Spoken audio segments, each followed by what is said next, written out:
Assalamualaikum warahmatullahi wabarakatuh. Perkenalkan, saya Wadi Yurismawati dengan NIM E1S1248080. Pada video kali ini saya akan melanjutkan progres saya dalam mempelajari Red Hat. Nah, di sini untuk Red Hat-nya sendiri kita akses melalui Chrome, dan judul kursusnya di sini adalah memulai dengan dasar-dasar Linux. Nah, untuk bagian-bagian kemarin itu saya sudah menyelesaikan untuk bagian 1, bagian 2, dan sekarang saya akan masuk untuk mempelajarinya di bagian bab 3. Nah, judul bab 3 di sini adalah mengelola file Linux. Sasarannya adalah gunakan alat grafis dan baris perintah untuk membuat dan memodifikasi file teks serta untuk mengidentifikasi file binary. Nah, bagian-bagiannya di sini terbagi menjadi 3. Yang pertama ada mengontrol keluaran perintah, terus yang kedua memanipulasi file teks dan binary, yang ketiga itu mengedit file teks. Terus laboratoriumnya itu adalah mengelola file di Linux. Nah, yang pertama mengontrol keluaran perintah. Tujuannya, kendalikan keluaran perintah dengan menggunakan sintaks, penyaringan, dan pengalihan. Nah, ungkapan terkenal di Linux semuanya adalah file, menggambarkan arsitektur sistem operasi tersebut. Segala sesuatu dalam sistem, mulai dari proses hingga file dan direktori, direpresentasikan oleh sebuah deskriptor, file deskriptor, di mana merupakan file yang diabstraksikan di atas lapisan sistem file virtual di kernel. Desain ini menyediakan antarmuka yang seragam untuk aplikasi dan pengguna. Linux menyertakan banyak teknik untuk memproses deskriptor file menjadi yang dapat diakses pengguna. Nah, salah satu teknik tersebut adalah pengalihan input dan output. Saat kita membuka terminal, sistem menerima input dari keyboard kita dan mengirimkan output program serta kesalahan ke layar. Pengiriman output menggunakan 3 aliran input-output yang berbeda yang disebut masukan standar, keluaran standar, dan kesalahan standar di Linux. Aliran ini terbuka untuk setiap program saat program dimulai. Itu masukan standar saluran atau stdin adalah tempat program membaca inputnya. Output teks normal ditransmisikan melalui keluaran standar atau stdout. Pesan kesalahan yang mungkin dihasilkan oleh suatu program dikirimkan melalui kesalahan standar atau stderr. Saluran-saluran ini mewakili aliran data di antara terminal, program, dan file, dan kita memiliki kendali penuh atas bagaimana data tersebut mengalir. Shell menawarkan mekanisme untuk mengalihkan aliran data saat sebuah perintah dieksekusi. Akibatnya, Shell mungkin membaca dari file alih-alih menerima input interaktif dari pengguna, atau program mungkin mengabaikan pesan kesalahan yang kita tuh anggap tidak membantu. Terus yang kedua itu adalah menggunakan input standar untuk perintah. Saat kita memasukkan perintah pada baris perintah, maka kita memberitahu shell program mana yang akan dijalankan. Penerjemah perintah menerima input interaktif dari pengguna dan menjalankan program. Terkadang, sebuah perintah memerlukan argumen yang menunjukkan objek yang akan dimanipulasi, seperti file yang ingin kita referensikan atau ubah. Misalnya, saat kita menggunakan chat perintah tersebut, kita dapat menentukan file sebagai argumen. Nah, di sini tuh ada kayak contoh yang bakal dimasukin ke terminalnya. Jadi sebelum kita tuliskan contohnya, kita harus masuk dulu ke lingkungan labnya. Nah, lingkungan labnya tuh ada di sini. Terus kita klik yang membuat.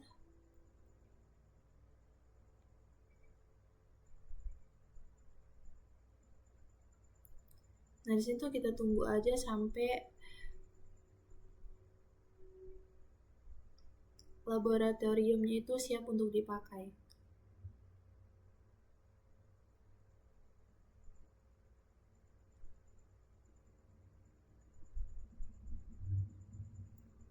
Nah, situ kita tunggu sampai semuanya itu berstatus aktif. Nah, ini kan masih building, jadi kita tunggu sampai semuanya itu dalam status aktif.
Nah,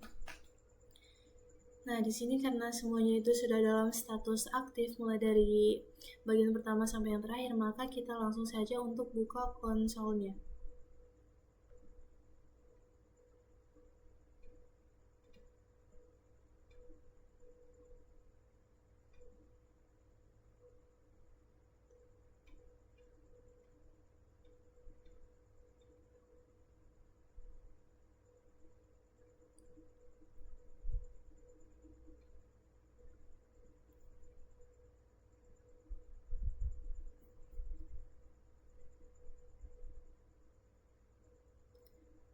Nah, di sini tuh kita sudah masuk ke laboratoriumnya di tampilan Linux di laboratoriumnya, dan di sini kita klik yang ini.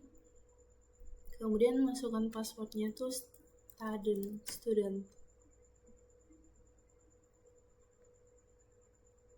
Terus enter.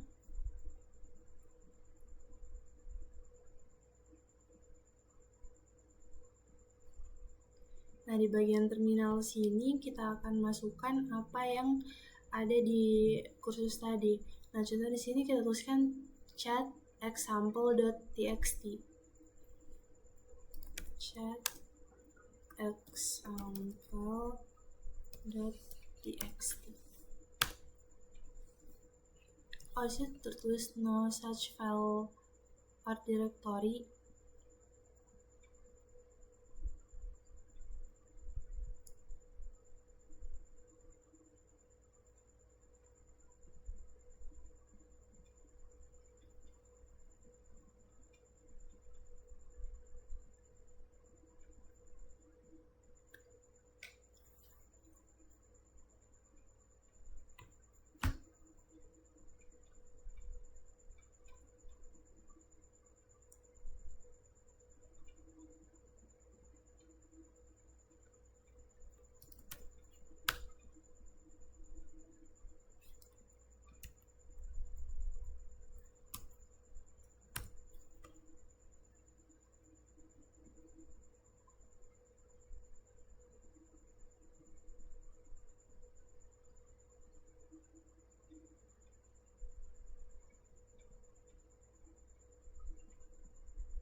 I see.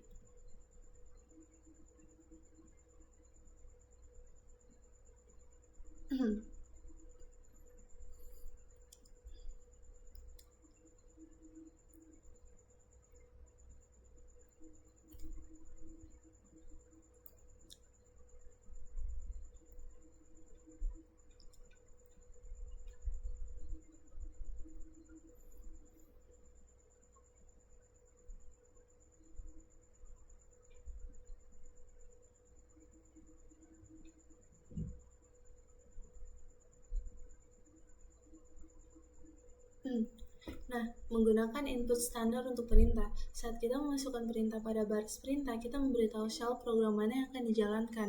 Penerjemah perintah menerima input interaktif dari pengguna dan menjalankan program. Terkadang sebuah Perintah itu memerlukan argumen yang menunjukkan objek yang akan dimanipulasi, seperti file yang ingin kita referensikan atau ubah. Misalnya, saat kita menggunakan chat perintah tersebut, kita dapat menentukan file sebagai argumen. Nah, di sini tuh ada contohnya kayak dia menuliskan chat example.txt, maka bakal muncul halo dunia. Dan kita juga dapat memberikan opsi perintah untuk menyesuaikan perilaku program. Misalnya, saat kita menggunakan garis datar 2 terus tambah number opsi dengan chat perintah tersebut, chat perintah akan menambahkan nomor baris ke setiap baris file yang sedang kita lihat. Nah, beberapa perintah memasuki mode interaktif ketika kita tidak memberikan argumen apapun. Dalam mode interaktif, perintah berjalan dan menunggu data melalui input standar. Misalnya, perintah chat biasanya menampilkan isi file teks, namun ketika kita tidak memberikan file ke perintah, maka perintah chat akan menampilkan teks dari input standar. Nah, contohnya tuh kayak gini, kan kita masuk dulu ke laboratoriumnya, terus buka yang terminal, terus di sini tadi kita tuliskan chat. Nah, di sini tuh program di terminal itu bakal, misalnya kita tuliskan nama halo. Nah, dia tuh kayak tertulis sesuai dengan apa yang ingin kita inputkan. Nah, bisa juga kita enter terus bakal kita tulis lagi apa yang ingin kita mau. Nah, dia tuh seperti itu.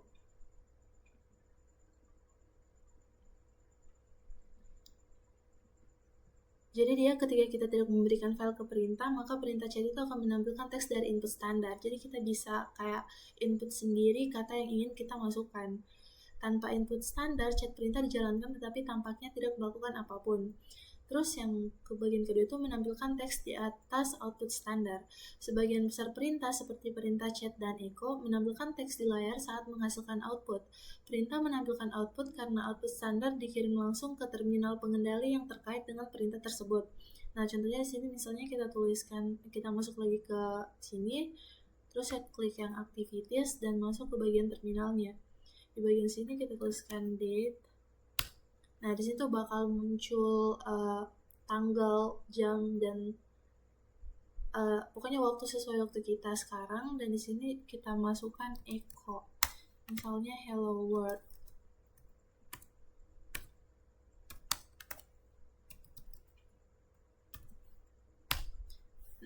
Nah, ini ada tipe, tapi dia tuh bakal muncul kayak tulisan hello world gini, seperti yang ada dicontohkan juga di sini. Terus bagian ketiga itu adalah mengalihkan keluaran standar. Nah, kita dapat mengubah tujuan output standar dengan menggunakan pengalihan sebagai contoh. Kita dapat mengalihkan output standar ke dalam sebuah file dengan menggunakan simbol lebih besar dari. Satu simbol lebih besar dari akan mengganti semua teks ke dalam file dengan data yang dikirim ke output standar. Nah, contohnya kita tuliskan lagi yang ini di dalam terminalnya. Yang itu touch example.txt. Terus yang kedua, date lebih besar dari example.txt. Date lebih besar dari example.txt.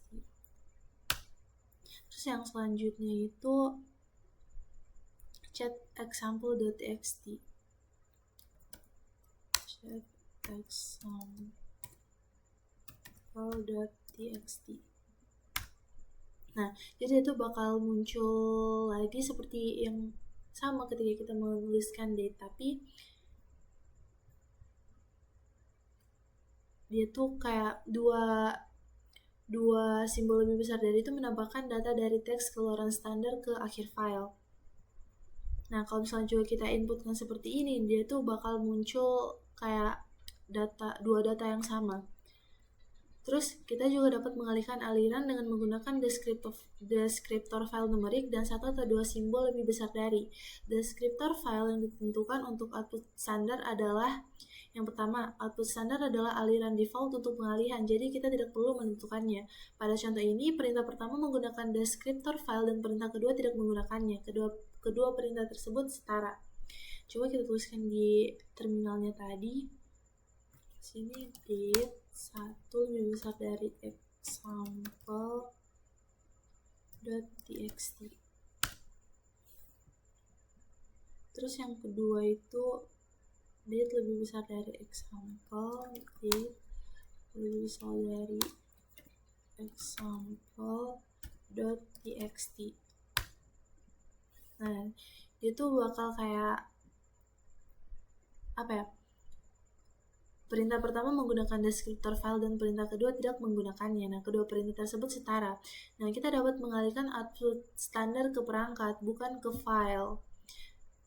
Perangkat tersebut adalah perangkat virtual yang dirancang untuk membuang bit. Saat kita mengirim data ke dev perangkat tersebut akan membuangnya secara diam-diam. Nah, pada contoh berikut, kita mengalihkan output standar ke dev null perangkat sehingga kita tidak melihat output apapun di layar. Nah, coba kita masukkan kode yang ini lagi ke sini.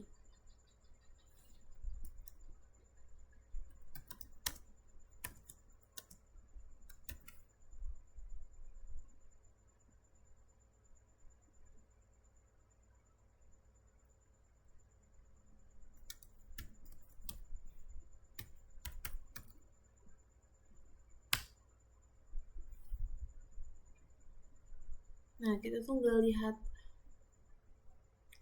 output apapun di layar. Mengalihkan output standar sangat membantu saat kita menggunakan perintah yang mungkin menghasilkan banyak output. Alih-alih meninjau output yang panjang dengan menggulir di terminal, kita dapat meninjau output perintah dalam file hasil dengan menggunakan perintah less untuk paginasi dan wc untuk perintah untuk penghitungan karakter dan sebagainya. Terus yang bagian ketiga itu melihat kesalahan standar. Nah, kita hanya melihat pesan kesalahan standar atau stder ketika terjadi kesalahan. Mirip dengan output standar, pesan kesalahan standar ditampilkan di terminal kita secara default. Karena output standar dan pesan kesalahan standar memiliki target yang tampilan yang sama, mungkin sulit untuk membedakan keduanya. Output standar hanya berisi hal yang diharapkan dari suatu perintah. Pesan kesalahan standar hanya berisi pesan kesalahan. Nah, sebagai contohnya misalnya di sini kita tuliskan diet. Di sini tuliskan diet. Nah, sini bakal ada tulisan command not found. Nah, kita tetap melihat kesalahan meskipun kita mengalihkan output standar karena pesan kesalahan dikirim melalui error standar. Nah, sini juga ada kayak kalau kita tuliskan kode ini juga bakal muncul outputnya seperti ini. Terus mengalihkan kesalahan standar. Output standar dan error standar adalah aliran data yang berbeda. Error standar ditunjukkan oleh deskriptor file 2. Nah, gunakan dua deskriptor file diikuti oleh satu atau dua simbol lebih besar dari untuk mengarahkan hanya error standar. Nah, pada contoh berikut, kita mengalihkan output kesalahan standar ke example.txt file dan kemudian membaca isi file tersebut. Pengalihan ini sangat membantu kita ketika kita ingin melihat output perintah tanpa pesan kesalahan dan dapat meninjau pesan kesalahan tersebut dengan melihat isi file.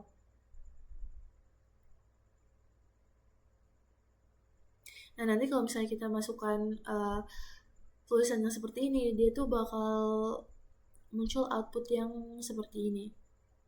Nah, misalnya coba kita tuliskan chat example.txt. Chat example.txt.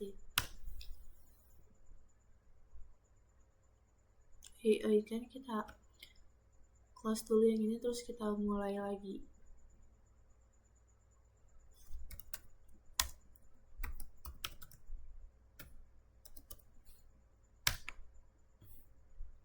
Oh, dia tuh tetap muncul date. Nah, harusnya tuh kayak dia nampilin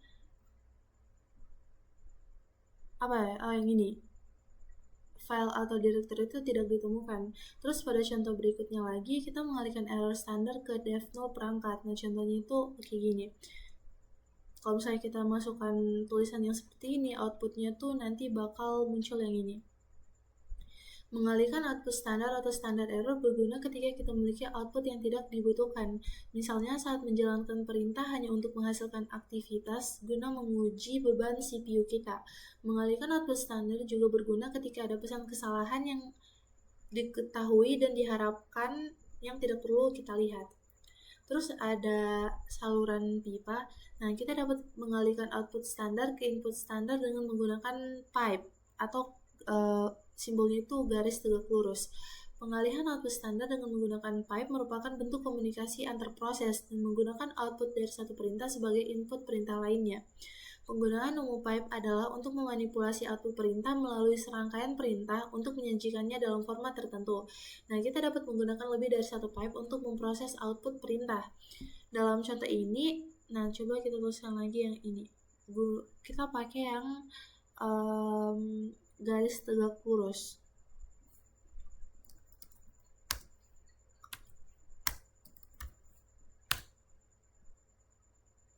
Nah, itu bakal muncul output kayak gini. Nah, dalam contoh itu yang kita tuliskan tadi di sini itu date perintah mengirimkan tanggal ke input standar perintah ref yang membalikan string. Terus pada contoh berikutnya lagi kita tuliskan dulu time.one terus grab time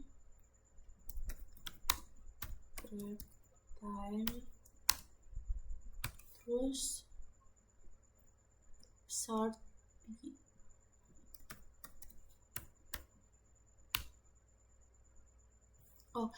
Mungkin di sini ada kesalahan penulisannya, jadi output yang bakal munculnya itu kayak gini, kayak ada waktu setempat, waktu RTC, dan juga waktu universalnya.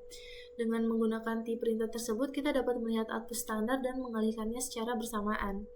Nah, ini juga ada kayak misalnya kalau kita masukkan date terus garis tegak lurus texample.txt, dia bakal muncul kayak gini. Sama juga kalau kita tuliskan perintahnya itu pakai chatexample.txt. Nah, penggunaan pipe berguna untuk menemukan atau memformat teks tertentu dari sejumlah besar output. Dalam beberapa skenario, alih-alih menggunakan pipe untuk mengarahkan output perintah ke file teks, kita mungkin ingin mengarahkan output perintah tersebut ke file teks. Kemudian, kita dapat melihat file hasilnya dan menggunakan pipe untuk memanipulasi output. Dengan menyimpan output ke file terlebih dahulu, kita dapat menghindari menjalankan perintah yang panjang atau lambat beberapa kali. Dan situ ada beberapa referensi kayak chat1, date1, echo1, grep1, sort1, t1, dan ref1 halaman manual. Oke, kita masuk ke bagian selanjutnya. Nah, di sini tuh ada latihan terbimbing untuk mengontrol keluaran perintah. Hasilnya itu kita dapat jalankan perintah non-interaktif dan perintah interaktif, mengalihkan input standar ke perintah lain, mengalihkan output standar ke file dan ke perangkat. Nah, sebagai student pengguna di workstation mesin tersebut, gunakan lab perintah untuk mempersiapkan lingkungan kita. Dan untuk latihan ini, kita memastikan bahwa semua sumber daya yang dibutuhkan tersedia. Oke.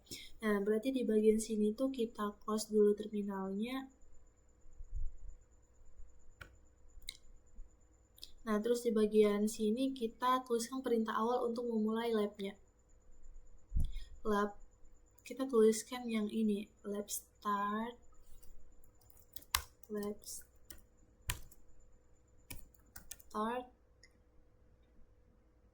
file stream.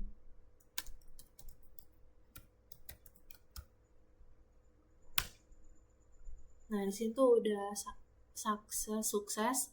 Kemudian pada baris perintah, gunakan echo perintah sebagai perintah non-interaktif untuk mencetak pesan ke baris perintah. Nah, kita echokan header.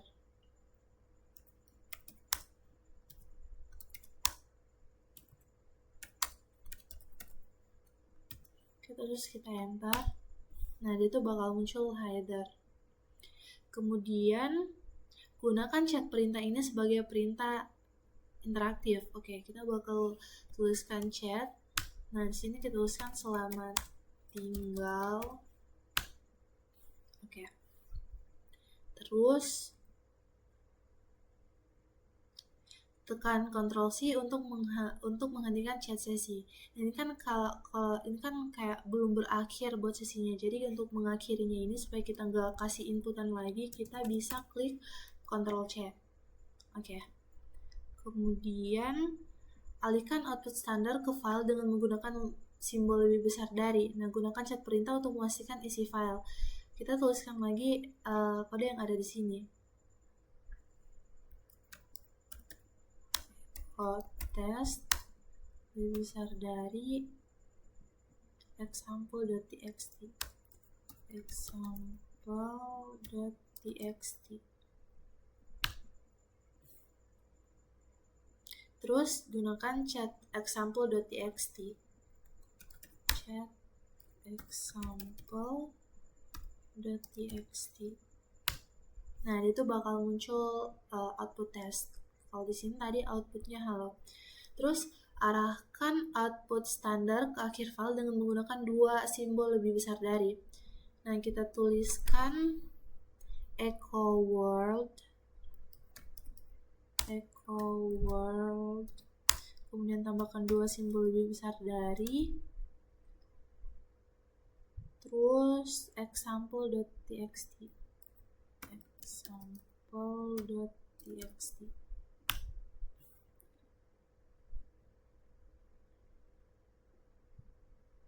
Nah, kita gunakan chat perintah berikut untuk melihat isi file example.txt yang telah kita buat. Nah, isinya itu bakal kayak, nah kita tuliskan dulu chat example.txt. Nah, isi dari file yang kita buat itu berarti ada text, test, dan juga word. Nah, kemudian alihkan output standar dari echo perintah ke input perintah ref. Di sini kita tuliskan echo hello,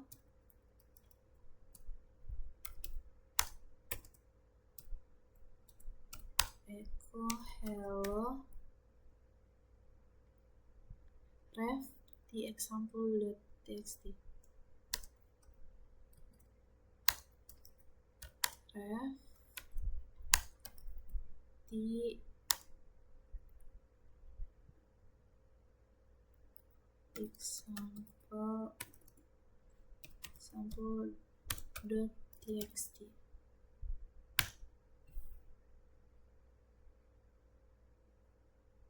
Itu bakal muncul output oleh seperti ini. Nah, kalau misalnya juga kita tuliskan chat example.txt,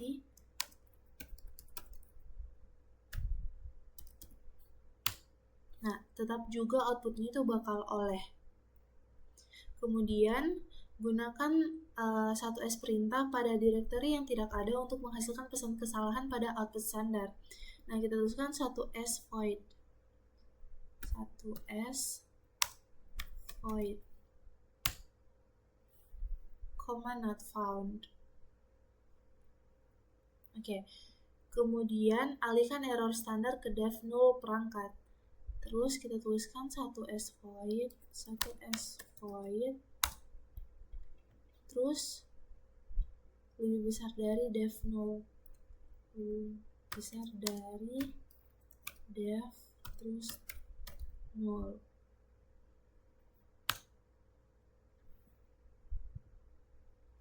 Oke. Pada sini udah tadi bagian tahap penyelesaian. Nah, pada workstation machine gunakan lab perintah untuk menyelesaikan latihan ini.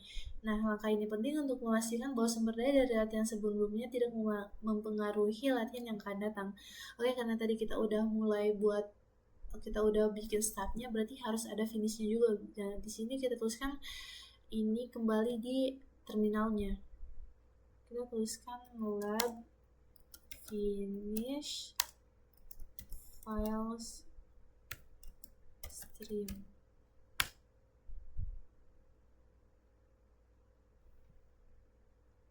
Oh, ada typo. Lab finish files stream. Oke, berarti kita udah menyelesaikan untuk latihan di kelas. Kita udah menyelesaikan latihan pada kelas yang ini. Kemudian kita masuk ke bagian selanjutnya. Nah, di bagian sini itu kita belajar bagaimana memanipulasi file text dan binar. Nah, tujuannya di sini itu ada agar kita bisa membedakan antara file text dan file binar. Nah, Di sini ada gambaran umum file teks dan binar. Linux mendukung berbagai jenis file seperti direktori, file biasa, file pipa, dan file socket. Kursus ini berfokus pada direktori dan file biasa yang merupakan jenis file yang paling sering digunakan oleh pengguna biasa. Berkas reguler file tersebut berupa file teks atau file binar. Meskipun semua file disimpan dalam sistem sebagai serangkaian byte, file teks dan file binar diinterpretasikan secara berbeda. Berkas teks ikuti skema pengkodean karakter standar seperti Unicode atau ASCII untuk menghasilkan rangkaian karakter yang mudah dibaca manusia. Nah, kita dapat melihat dan mengedit file teks dengan menggunakan alat pengedit teks yang tersedia secara luas. File binar berisi konten terstruktur yang tidak terbatas pada kumpulan karakter yang dapat dibaca. File binar meliputi disusun program yang dapat dieksekusi dan format file lainnya yang hanya dapat diinterpretasikan oleh program yang mendukung format tersebut. Nah, untuk melihat file di Linux, kita dapat menggunakan aplikasi file yang merupakan pengelola file bawaan di GNOME. Aplikasi file biasanya tersedia sebagai pintasan di ikhtisar aktivitas yang menampilkan aplikasi favorit dan aplikasi yang sedang berjalan. Untuk membuka aplikasi file, klik aktivitas file. Nah, berarti di sini tuh kita close dulu yang ini, kemudian kita aktivitas,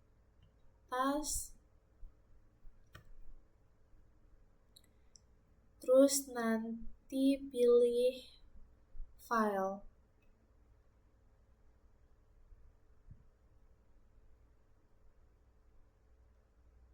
Nah, di sini itu bakal di sini tempat filenya. Nah, yang ini. Gambar itu menunjukkan file-file di aplikasi file. Saat pertama kali kita masuk ke GNOME, Display Manager atau GDM, GNOME membuat beberapa direktori untuk mengatur file kita, seperti direktori downloads dan pictures. Nah, di sini tuh kayak ada banyak, ada desktop, documents, download, musik, pictures, public, templates, videos. Dan itu tempat-tempat kayak folder yang udah disiapin buat masukin file-file kita. Kemudian, di baris perintah, kita dapat menggunakan shortcut perintah untuk melihat file kita. Shortcut perintah ini mirip dengan dir perintah di sistem operasi Microsoft Windows. Kedua perintah tersebut menampilkan isi direktori. Secara default, perintah ini hanya menampilkan nama file dan direktori, dan menerima opsi untuk menampilkan konten dalam berbagai format.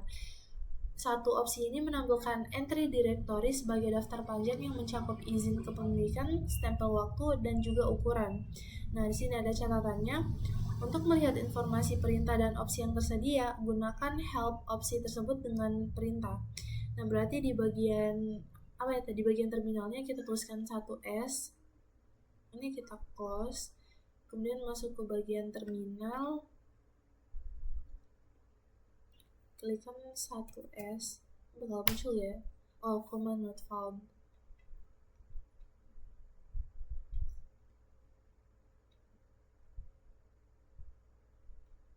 Nah, karena kita belum masukin apa-apa ya ke file yang tadi. Kalau misalnya di sini, kalau misalnya dia masukin 1AS, dia tuh bakal muncul output kayak gini.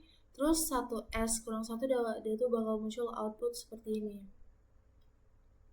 Nah, karakter pertama pada kolom pertama mewakili tipe file. Tanda hubung atau tanda datar ini ditampilkan jika file tersebut adalah file biasa, dan huruf kecil ditampilkan untuk direktori. Nah, kita dapat menggunakan opsi daftar panjang dalam kombinasi dengan opsi lain. Misalnya, opsi ini mengurutkan file berdasarkan waktu modifikasi, dengan file yang paling baru dimodifikasi tercantum pertama. Nah, opsi ini berguna untuk menemukan file yang baru kita edit. Opsi ini menampilkan informasi ukuran file dalam format yang mudah dibaca manusia, bukan dalam byte. Nah, jadi dia itu bakal, kalau misalnya kita masukkan kayak 1S terus 1TH, outputnya itu bakal muncul yang kayak gini.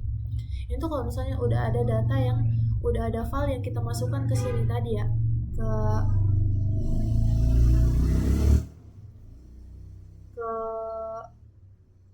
files yang ada di sini. Kalau misalnya udah ada yang kita masukkan ke masing-masing foldernya ini.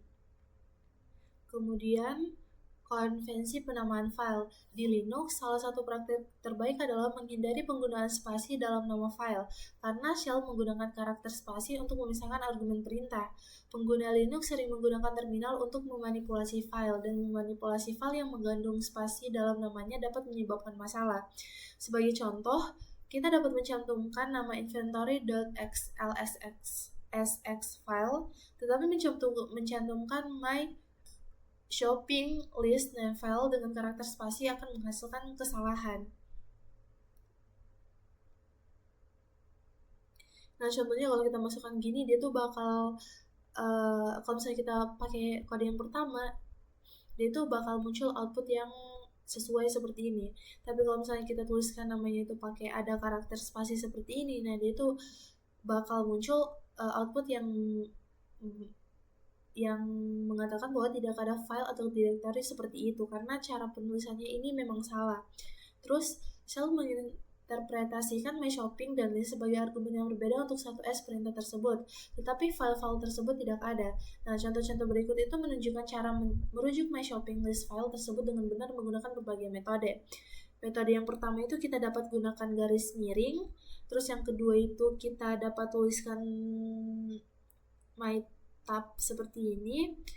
Terus yang ketiga itu kita dapat update dengan menggunakan tanda petik 1. Nah, jadi ada 3 cara. Yang pertama itu, nah di sini ada penjelasan. Yang pertama itu mengabaikan karakter spasi. Shell dapat menonaktifkan arti khusus spasi sebagai pemisah kata dan sebagai gantinya menginterpretasikannya sebagai karakter standar yang merupakan bagian dari nama file. Ini disebut melarikan diri karakter khusus. Untuk menghindari spasi, gunakan karakter garis miring terbalik sebelum spasi. Terus yang untuk cara kedua ini, gunakan fitur penyelesaian otomatis atau tab completion. Nah, kita dapat mulai mengetik nama file dan menggunakan fitur penyelesaian otomatis untuk membiarkan Shell melengkapi nama file untuk kita. Shell secara otomatis mengisi karakter escape yang diperlukan. Metode ini mungkin tidak membantu jika file memiliki nama yang mirip dan kita mungkin masih perlu melakukan escape spasi secara manual. Nah, untuk cara yang ketiga itu kita dapat sertakan nama file dalam tanda kutip. Nah, kita dapat merujuk ke nama yang berisi spasi dengan menyertakan nama lengkap dalam tanda kutip tunggal atau ganda. Terus ada juga file tersembunyi. Nama file dan direktori yang diawali dengan karakter titik dikenal sebagai file tersembunyi. Program dan aplikasi menyimpan konfigurasi khusus pengguna dalam file dan direktori tersembunyi. Namun, penamaan file tersembunyi tidak melindungi file dari pencarian, tampilan, atau modifikasi. Nah, untuk tempatnya itu mungkin kan di bagian sini. Terus di sini, di sini tuh ada kayak untuk show hidden files atau untuk menunjukkan file tersembunyi. Kemudian pada baris perintah kita dapat menyertakan file tersembunyi dalam daftar dengan menggunakan satu S perintah atau opsi. Nah, kita coba masukkan ini satu S dan satu A.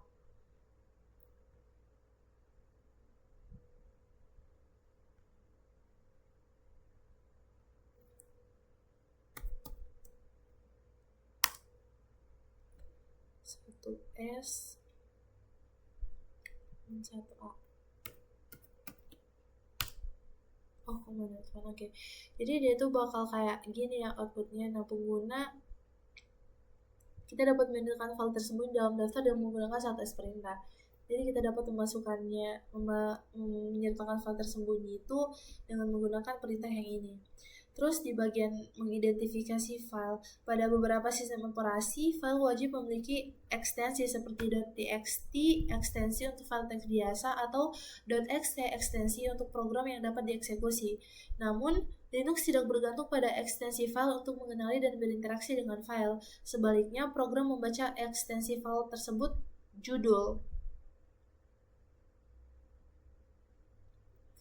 Header sebuah file adalah sejumlah baris yang tidak spesifik di bagian atas file yang berfungsi sebagai kode. Kode ini dikenal sebagai angka ajaib dari sebuah file. Kode ini dibandingkan secara internal dengan basis data yang berisi pola ajaib untuk membantu kita menentukan tipe file. Nah, kita dapat menggunakan file perintah untuk melakukan pengujian khusus yang diperlukan dan mendeteksi tipe serta format file. Sebagai contoh, menggunakan file perintah pada berkas program binder seperti cat berkas, perintah atau menghasilkan yang seperti ini deskripsi berikut. Berkas executable dan linkable format atau ELF adalah program biner yang telah dikompilasi. Nah, di sini tuh ada kayak file bin chat.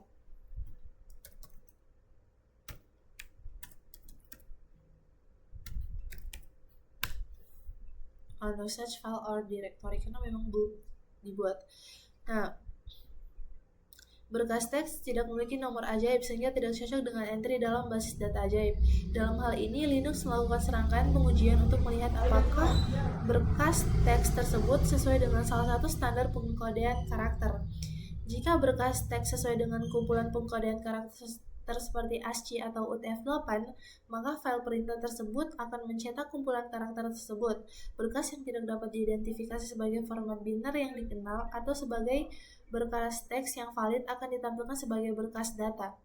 Nah, contoh-contoh di bawah ini yang ada di sini itu menunjukkan output perintah file ketika digunakan dalam berbagai jenis file. Terus ada berkas teks. Nah, di berkas teks ini kita dapat melihat file teks. Kita dapat melihat isi file dengan membuka file tersebut menggunakan editor teks. Nah, kita juga dapat melihat isi file pada baris perintah dengan menggunakan utilitas teks baris perintah seperti cat perintah, sudo apt-get.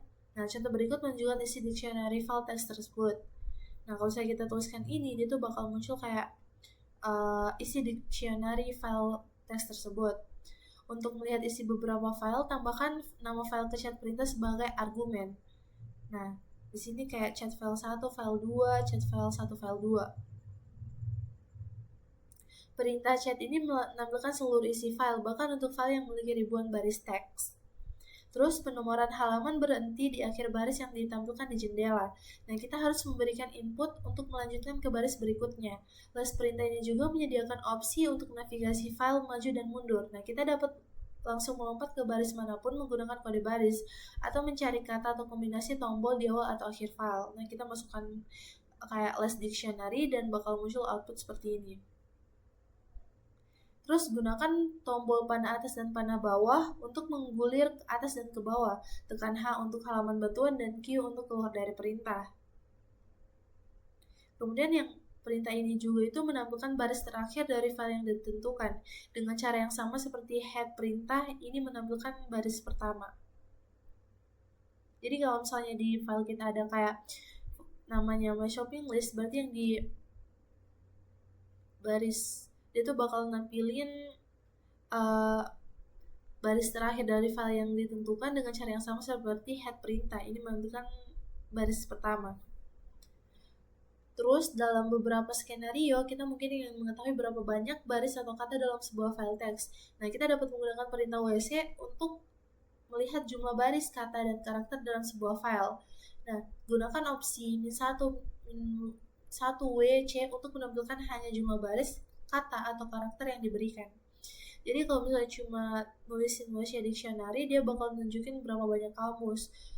Terus ini juga sebenarnya semuanya outputnya bakal sama, tapi cara kita buat nampilinnya itu ada beberapa cara, tapi outputnya itu tetap kayak gini. Terus di bagian berkas biner, nah di sini tuh file biner tidak dapat dibaca manusia dan tidak dapat diedit menggunakan alat penyunting teks. File biner adalah disusun berkas atau berkas data terstruktur. Berkas data terstruktur meliputi grafik, suara, basis data, data arsip terkompresi, dan jenis berkas lainnya. Sebagai contoh, meskipun berkas dokumen Microsoft Word berisi teks yang dapat dibaca, dokumen tersebut merupakan berkas biner. Di dalam berkas tersebut, struktur dokumen mencakup tata letak, pemformatan, dan informasi kontrol lainnya yang hanya dapat dibaca dan diedit oleh program yang kompatibel dengan Microsoft Word. Format biner inilah yang menyebabkan kita tidak dapat membuka berkas Microsoft Word di editor teks biasa. Kemudian, berkas hasil kompilasi adalah berkas yang dapat dieksekusi yang telah dikonversi dari kode sumber yang ditulis dalam bahasa pemrograman menjadi kode mesin. Kode mesin adalah format biner yang dapat dimuat dan diproses secara efisien oleh CPU komputer. Berkas hasil kompilasi biasanya lebih kecil daripada berkas kode sumbernya. Nah, di sini tuh ada semacam perintah juga di terminal. Nah, kita dapat menggunakan file perintah untuk mengidentifikasi file biner. Misalnya, perintah chat dan 1S adalah file biner. Contoh berikut menunjukkan informasi file dari chat file biner. Format ELV adalah format biner standar untuk file yang dikompilasi di Linux. Kemudian, melihat file biner. Nah, kita tidak dapat melihat atau mengedit file biner secara langsung menggunakan alat teks seperti perintah chat or less. Mencoba menggunakan alat teks pada file binary dapat menampilkan konten binary file tersebut yang jarang berguna. File binary hanya dapat dibaca dan dimodifikasi oleh program yang mendukungnya. Nah, jika kita membuka file binary dengan penampil teks, kita mungkin menyebabkan jendela terminal itu berhenti berfungsi. Nah, dalam situasi ini, terminal mungkin berhenti menampilkan karakter yang kita ketik. Perintah ini dapat melihat dan memodifikasi pengaturan terminal dan dapat menyelesaikan masalah ini. Kita dapat menggunakan stdy perintah ini dengan chain argumen untuk mengatur ulang atribut terminal nilai kerja default. Untuk mengembalikan fungsi terminal, pertama-tama keluar dari alat teks yang menyebabkan kerusakan terminal. Jika alat tersebut menggunakan paginasi, tekan Q untuk keluar dari alat tersebut. Jika tidak, maka tekan Ctrl+C untuk menginterupsi dan keluar paksa dari alat tersebut. Selanjutnya, tekan Enter untuk meminta prompt perintah baru. Abaikan output kesalahan apapun yang ditampilkan. Jika terminal mencetak prompt perintah lain, maka terminal kita berfungsi. Jika terminal tetap tidak berfungsi, ketik stdy-cin perintah tersebut. Jika terminal masih tidak menampilkan prompt perintah lain, maka tutup lab atau jendela terminal yang bermasalah dan buka terminal lain sebagai gantinya. Nah, sini ada beberapa cara juga. Yang pertama, jika terminal tidak berfungsi, coba di mana kita tidak akan lagi dapat melihat apa yang kita ketik, kita dapat tekan Q atau Ctrl+C. Terus yang kedua itu dapat tekan Enter lalu ketik stdy-cin, dan yang ketiga itu jendela command prompt kita tuh seharusnya kembali terbuka. Nah, jika tidak, tutup kembali jendela tersebut dan buka jendela lain. Dan masuk ke bagian selanjutnya.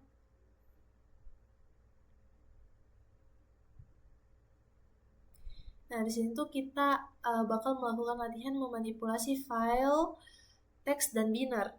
Hasilnya itu kita dapat melihat isi file dan membedakan antara jenis file. Oke, yang pertama tuh kita bakal masukin dulu untuk perintah mulainya. Kita close yang ini. Kemudian masuk kembali ke terminalnya dan tuliskan perintah yang lab start files.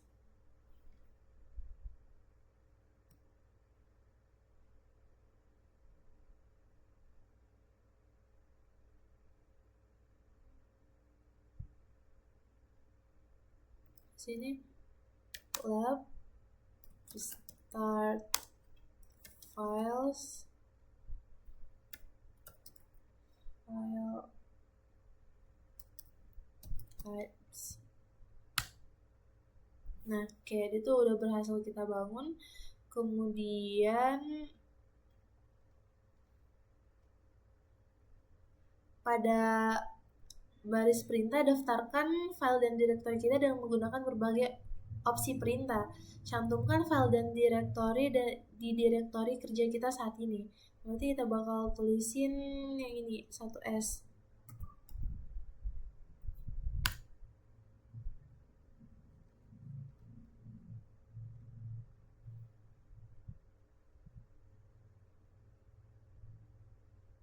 Nah, dia nggak muncul karena mungkin kita belum masukin file apapun ya ke itunya tadi, ke foldernya.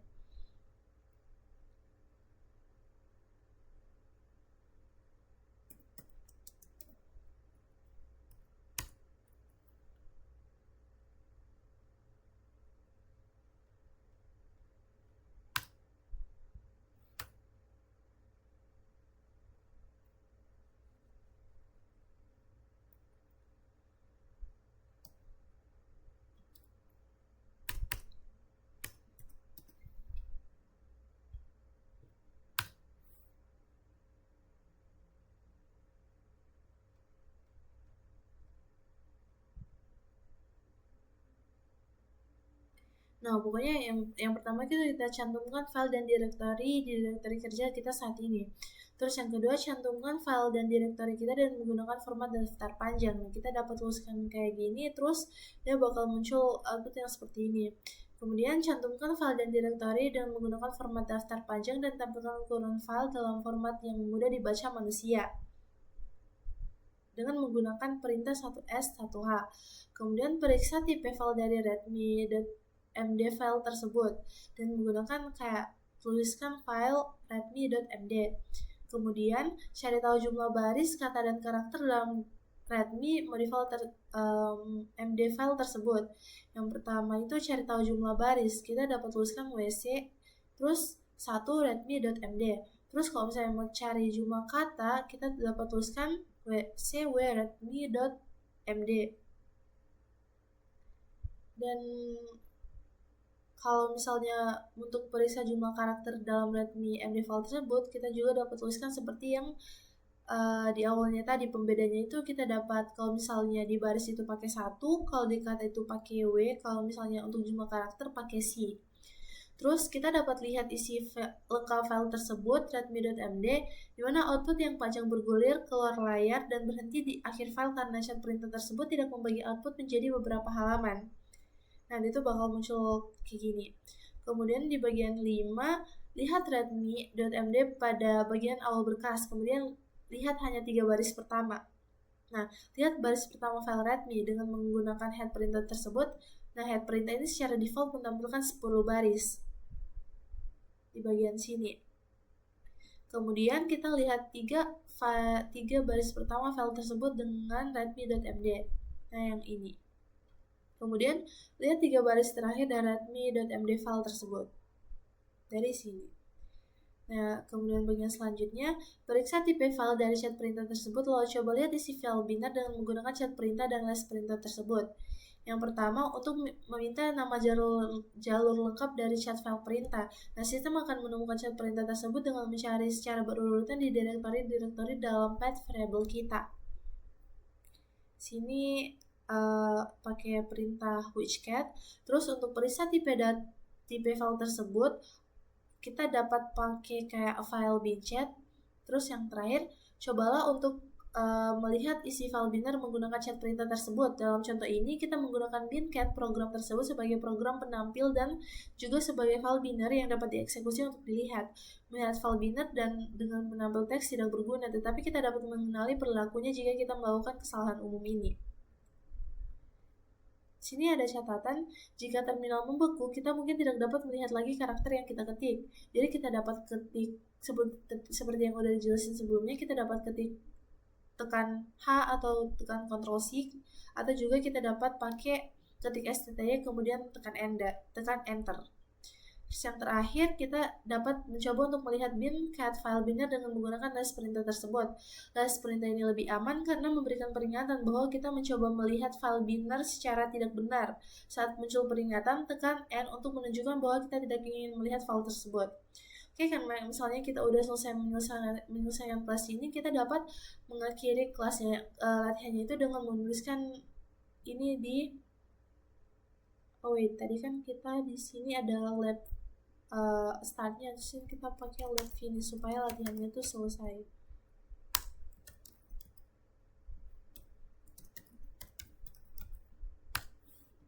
Oke. Kemudian kita masuk ke bagian selanjutnya.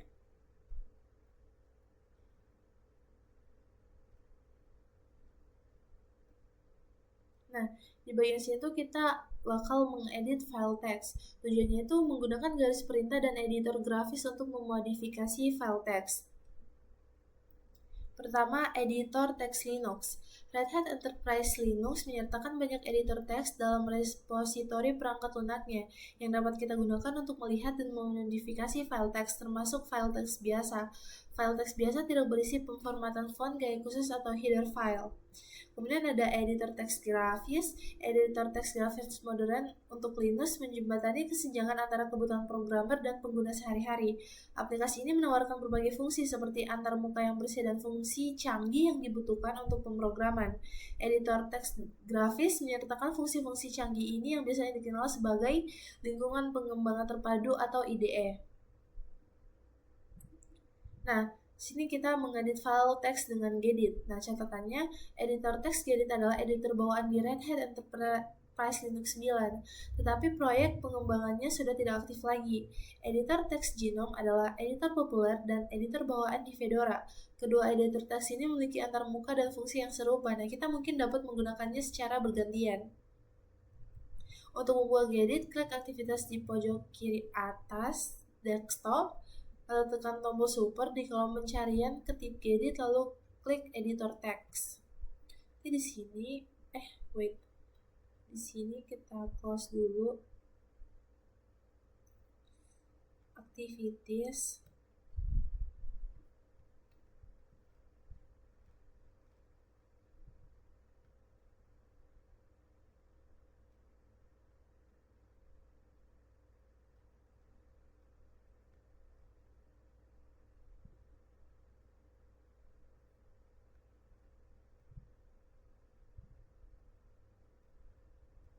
Editor text.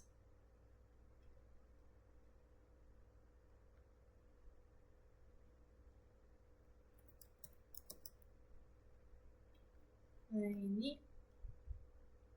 kemudian mirip dengan editor teks lainnya, Gedit menyediakan fitur dasar seperti menyimpan file, mencetak file, mencari, dan mengganti teks serta keluar. Selain fungsi umum ini, kita dapat mengubah tampilan atau perilaku Gedit melalui menu preferensi. Untuk mengakses menu preferensi, klik menu utama aplikasi di pojok kanan atas, lalu pilih referensi. Klik menu utama aplikasi di pojok kanan atas.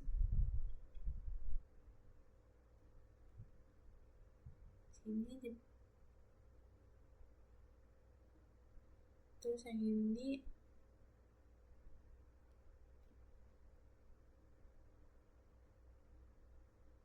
preferensi. Nah, seperti banyak ide lainnya, Gedit menyediakan penyorotan sintaks untuk berbagai bahasa markup, pemrograman, dan ilmiah. Untuk mengubah sintaks atau bahasa, klik sintaks saat ini yang ditampilkan di bagian bawah jendela utama, lalu pilih sintaks yang diinginkan dari daftar pilihan sintaks. Di bagian sini berarti kayak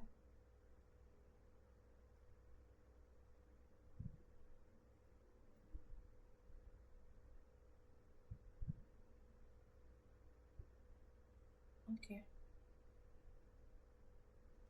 Nah, itu bakal muncul kayak gini. Nah, fungsi-fungsi berorientasi kode lainnya meliputi penomoran baris, pencocokan tanda kurung, pembungkus teks, penyorotan baris saat ini, indentasi otomatis, dan pencadangan file otomatis. Selain itu, Gedit menyertakan pemeriksaan ejaan multibahasa dalam sistem plugin yang fleksibel, yang memungkinkan kita menambahkan fungsi baru. Kemudian, editor teks baris perintah.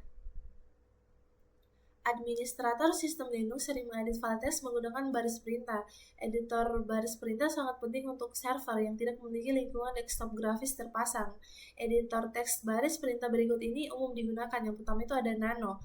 Nano itu adalah editor teks kecil yang mengimplementasikan fitur-fitur seperti membuka banyak file, menggulir per baris, membatalkan dan mengulang tindakan, pewarnaan sintaksis, penomoran baris, dan meratakan baris yang terlalu panjang. Terus yang kedua ada Vim.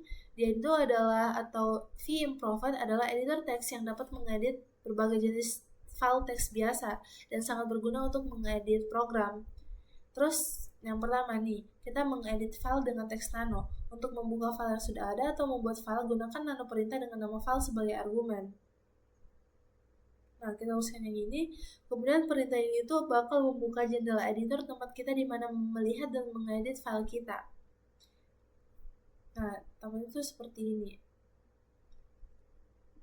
Yang pertama ini adalah gambar yang pertama ini, dia itu adalah bilah judul yang menampilkan versi program, nama file yang sedang diedit, dan apakah file tersebut telah berubah.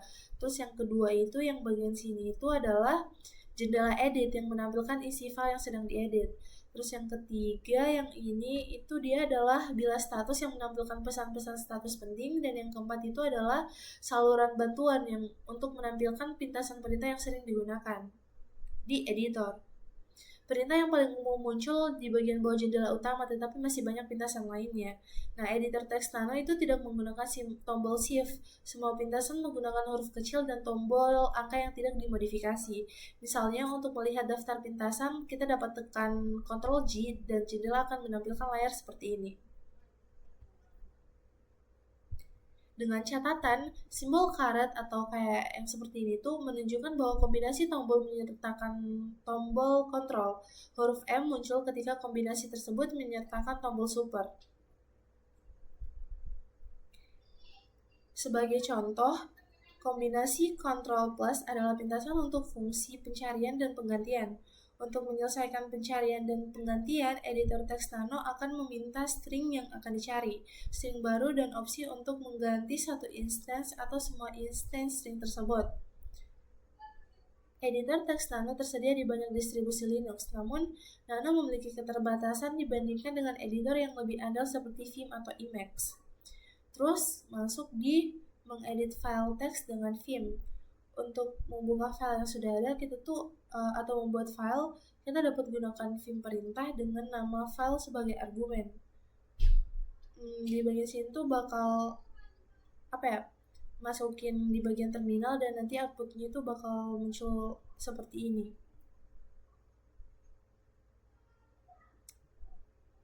Nah, editor Vim menawarkan beberapa mode pengeditan yang menentukan cara kerja editor. Dua mode dasar tersebut adalah memerintah atau normal mode dan menyisipkan mode. Saat kita membuka editor, kita memasuki mode perintah. Untuk beralih ke mode sisipkan, tekan I dan mulailah mengedit file.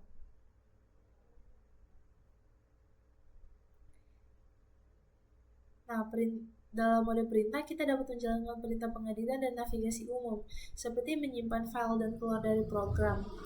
Kita dapat menyelesaikan tugas-tugas umum dengan menggunakan perintah-perintah seperti ini. Yang perintah pertama itu perintah tersebut, W menulis dan menyimpan file, Q itu menutup editor, dan W itu filenya menyimpan file dengan nama yang ditentukan. Terus dan Q berhenti tanpa menyimpan perubahan pada file.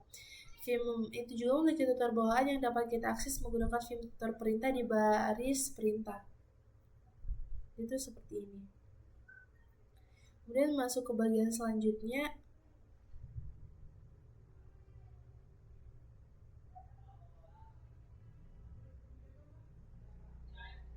Nah, di situ kita bakal melakukan latihan terbimbing untuk mengedit file text. Yang pertama itu kita bakal masuk ke sini lagi. Terus ini kita close dulu dan klik yang ini. Ini kita masuk kembali ke terminalnya. Terus kita ketikkan lab start files edit. Lab start files edit. Oke. Kemudian kita tuliskan nano my task list.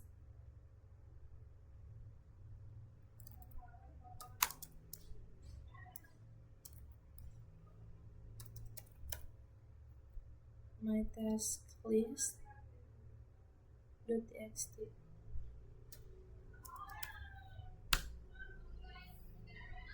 Oke. Nah, bila judul jendela itu menampilkan nama versi dan nama file, kata-kata tersebut default muncul di bagian bawah jendela. Kemudian tambahkan konten kita dengan mengetik teks berikut di dalam jendela. Always remember to make backups. Always remember to make backups. Terus practice using the command line. Practice using the command line. Kemudian periksa kembali konten kita dan tekan Ctrl X untuk keluar dari editor. Saat diminta untuk menyimpan file, tekan Y. Tekan enter saat tekan enter saat diminta untuk menyimpan nama file. Berarti yang pertama kita bakal Ctrl X dulu. Save modified buffer. Tekan Y.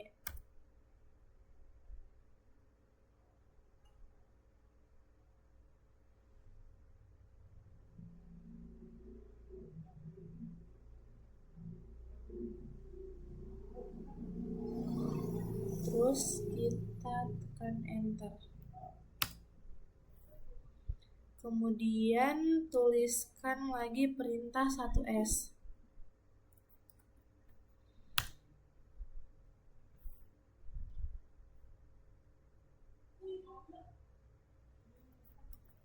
Oke, itu di sini command not found, jadi kita bakal lihat penjelasannya di sini saja. Jadi itu bakal tampil kayak gini, udah ada subnomor template metaset.txt. Terus yang kedua itu kita dapat tampilkan isi file dengan chat perintah di bawah ini dengan pakai yang ini. Terus yang ketiga kita gunakan gedit untuk mengedit metaset.txt file.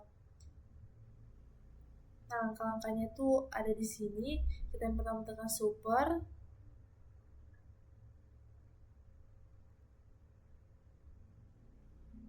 Nah, kita masuk dulu ke editor text.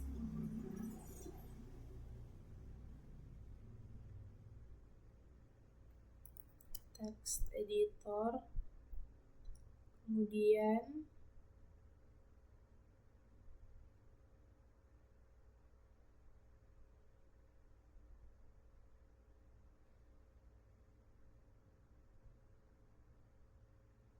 pojok kiri atas tuh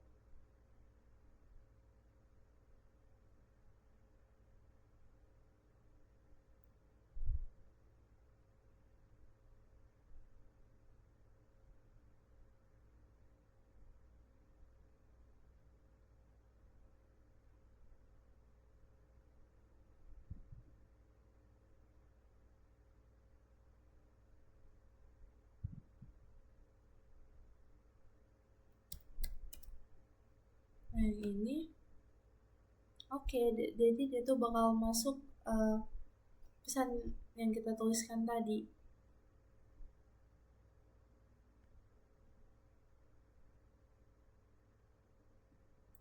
Nah, kita dapat gunakan tombol panah untuk menempatkan kursor di akhir baris kedua, lalu tekan enter untuk menambahkan baris ketiga. Terus kita klik simpan di pojok kanan atas. Oke. Simpannya tuh di sini. Oke. Berarti ini tuh udah disimpan.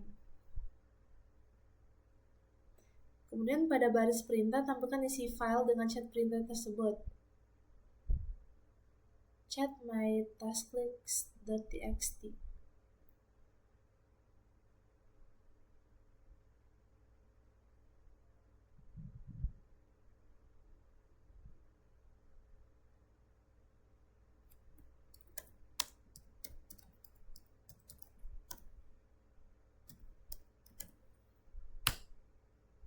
Oke. Nah, tapi ya nanti tampilannya tuh bakal kayak gini. Nah, karena kita udah menyelesaikan latihan ini, kita bakal tulisin lagi lab finish file edit.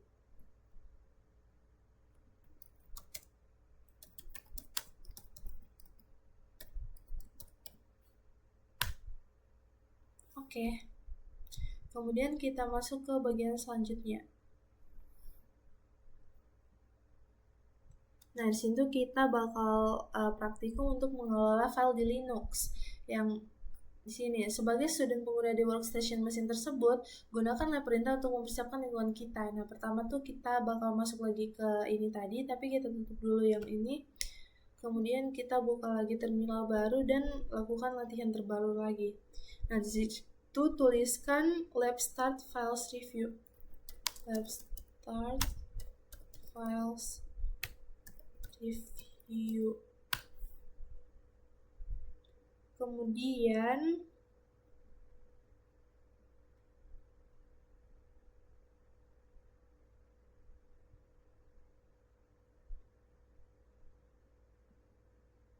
nah, yang pertama kita buka aplikasi berkas dengan mengklik aktivitas berkas. Terus arahkan ke rel sistem browse directory, lalu pilih kotak centang tampilkan berkas tersembunyi. Kita identifikasi file tersembunyi dengan meninjau nama file. Nanti di sini tadi ya, di sini, terus di sini text editor,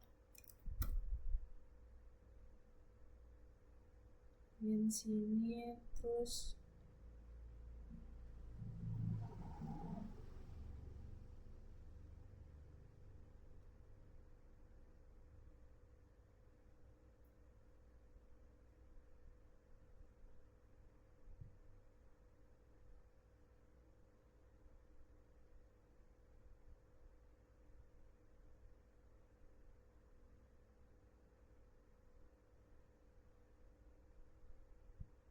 Oke, dia tuh bakal muncul kayak di bagian files, bukan di text file, text editor, sorry.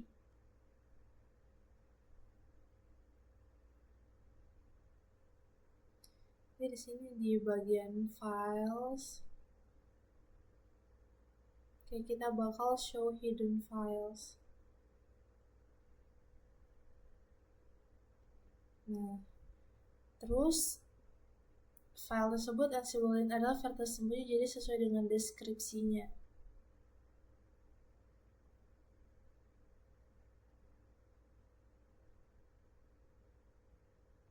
Nah, pada baris perintah tinjau isi directory real system rows termasuk file tersembunyi. Jadi dia masukkan tulisan seperti ini, kemudian tentukan tipe file tersembunyi, dan yang terakhir buat atribut txt file untuk menyimpan nama, ukuran, dan tipe file tersembunyi.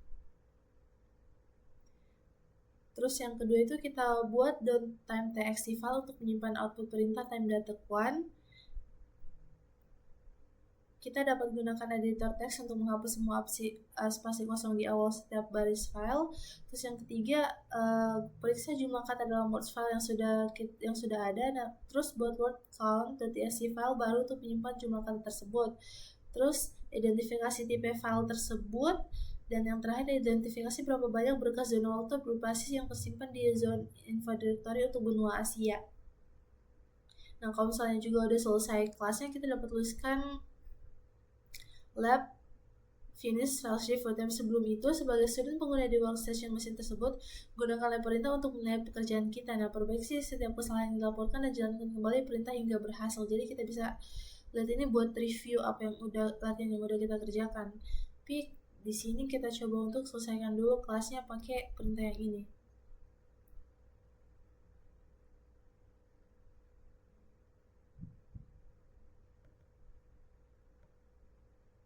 Jasin karena udah disconnect, tapi tadi di terminalnya karena kita udah klik perintah start di awal, jadi kita harus tambahkan ini di bagian akhir.